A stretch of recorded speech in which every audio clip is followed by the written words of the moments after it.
বৈদ্যবাটি ৯ নম্বর রেলগেটের SCM রোডে কুমোরপাড়ার একটি বাড়িতে মাশরুম চাষ হতো এবং সেখানেই আজকে সন্ধ্যা ৮টার সময় আগুন লাগে। প্রথমে মাশরুম চাষের যে খড় রাখা ছিল সেখানে আগুন লাগে, তারপর যে প্লাস্টিকের ছাউনি এবং বাঁশ ছিল তাতে আগুন লাগে। এক প্রকার সেই আগুন শুকনো খড়ের জন্য বিধ্বংসী আগুন আকার নেয় এবং সেখানে আসেন দমকলের দুটি ইঞ্জিন, একটি আসে ভদ্রেশ্বর, একটি আসে চাপদানি থেকে। দুটি ইঞ্জিনে প্রায় ১ ঘন্টার প্রচেষ্টা আগুন কিছুটা নিয়ন্ত্রণে আসে, কিন্তু যার বাড়ি সে কিন্তু বাড়ি থেকে পালিয়ে যায় এবং কী থেকে আগুন লেগেছে মূলত সেটি না জানা গেলেও পার্শ্ববর্তী যেসব বাড়ি রয়েছে তাদের কিন্তু যথেষ্ট ক্ষয়ক্ষতি হয়েছে।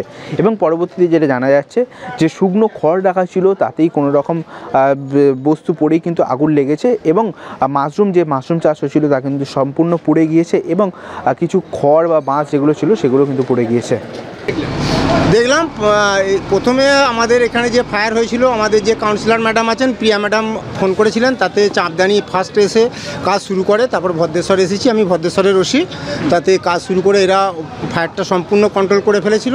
আমরা এসে ড্যাম্পিং ডাউন করলাম এবং শেষ পর্যন্ত ফায়ারটা সম্পূর্ণ আউট হয়ে গেছে। কী থেকে লেগেছিল জানা গেছে? এটা তা কিছু বোঝা যাচ্ছে না, কারণ কী থেকে লেগেছে, কারণ ফায়ারটা অনেকখানি স্প্রেড করে গিয়েছিল প্রথমে, এবং যা রাস্তার জাম এবং রাস্তার যে অবস্থা, ফায়ার ব্রিগেডের গাড়ি আসতে খুব সমস্যা হয়েছিল। কোনো হতাহত হয়েছে?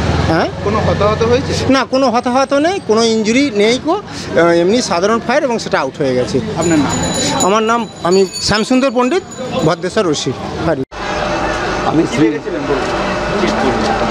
আমি ৯ নম্বর গেট দিয়ে গাড়ি পার করে বাড়ি যাবো বলে আসছিলাম।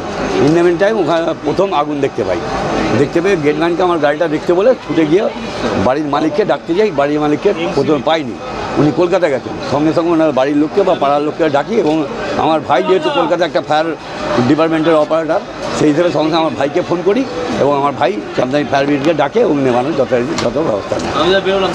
এখন কি দেখছেন? এখন তো মোটামুটি দেখতে পাচ্ছি এই ধাতস্থ হয়েই গেছে, কন্ট্রোলের মধ্যে এসে গেছে। আমার নাম নিখিল ঘোষ। কী থেকে আগুনটা লাগে জানা গেছে? মাশরুম এখানে চাষ হয়, হচ্ছে মেনলি মাশরুমের চাষ করে ওদের বাড়িতে, ঠিক আছে। তো ধানের যে খড় টড় এই সমস্ত জিনিসগুলো ওখানে রাখা থাকে, ওখানে কোনোভাবে আগুন ধরে গেছে। দিয়ে বাঁশ ছিল পাশে, সমস্ত বাঁশ টাশ ধরে গেছে, ওদের বাড়ির অর্ধেকাংশ আগুন ধরে গেছে। বাড়ির ভেতরে সিলিন্ডার ছিল, বাইক ছিল, সমস্ত কিছু আমরা সবাই মিলে বার করে দিয়েছি। স্থানীয় বাসিন্দারা আমাকে জানায়, অ্যাজ আ কাউন্সিলর হিসাবে আমি সঙ্গে সঙ্গে আসি এবং ফায়ার ব্রিগেডকে সাথে সাথে খবর দিই। ফায়ার ব্রিগেড এসে এখন তাদের কাজ করছে। কেউ আহত হয়েছেন? না, এখন অবধি কেউ আহত হয়নি। আপনার নাম? প্রিয়া সেন লা, পৌর সদস্য, ১২ নম্বর ওয়ার্ড, বৈদ্যবাটি পৌরসভা। বৈদ্যবাটি থেকে প্রীতম সাধুকা, এবিএন বাংলা।